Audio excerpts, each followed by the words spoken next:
The man known as Haji Mara, a prominent Syrian rebel commander, surveys the battlefield near Aleppo. Incoming ordnance explodes nearby. The commander's followers believe it was intended for their leader, who is a regular frontline presence and one of Syria's wanted men. As Haji Mara has become well known and more successful, he has attracted a government bounty on his head. شقد المبلغ ما بعرف بالضبط 20,000 إلا 50,000 This is C.J. Chivers reporting for the New York Times. The uprising to unseat President Bashar al-Assad is almost 2 years old. While Western governments have raised doubts that its publicly known leaders, many of whom live in Turkey, can unify the rebellion, field commanders like Mr. Saleh have emerged on the ground. They fill a leadership void. With inside connections and credibility earned in battle, these men have taken the reins of the war. Haji Mara's birth name is Abdul-Qadir al-Saleh. He is young and charismatic, and seen as pragmatic and accommodating too, a Sunni Arab who welcomes other ethnicities and faiths. He has been wounded several times. In the fall, he survived an assassination attempt. He still fights beside his men. Leaders like him present foreign governments with a challenge. Should they help and work with them against Mr. Assad and develop connections for after the war? Or should they leave them alone, as the United States has, and risk alienating them further as many fighting groups become more powerful and some of them become more extreme? In January, the New York Times met Mr. Saleh on one of his hidden command posts, from where he works with other Syrian fighting groups.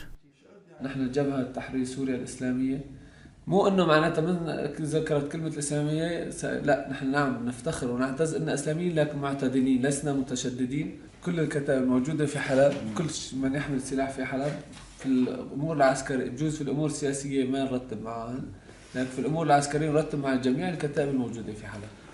Before the war, Mr. Saleh had little military experience. He spent 2.5 years as an army conscript and was a traveling Islamic missionary before returning home to open a seed shop in Mara, the agricultural town where he was born. When the revolution began, he was a protester before taking up arms.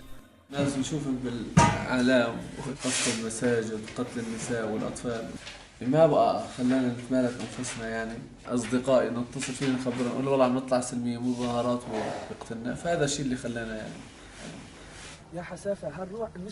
Mr. Saleh now heads the military wing of Al-Tawhid, a force said to field more than 6,000 men. He commands the battle for Aleppo, Syria's largest city, and has gained a devoted following.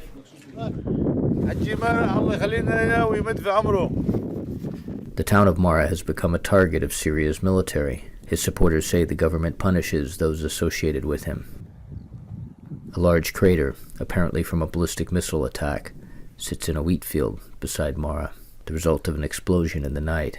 His townsmen have stood by him.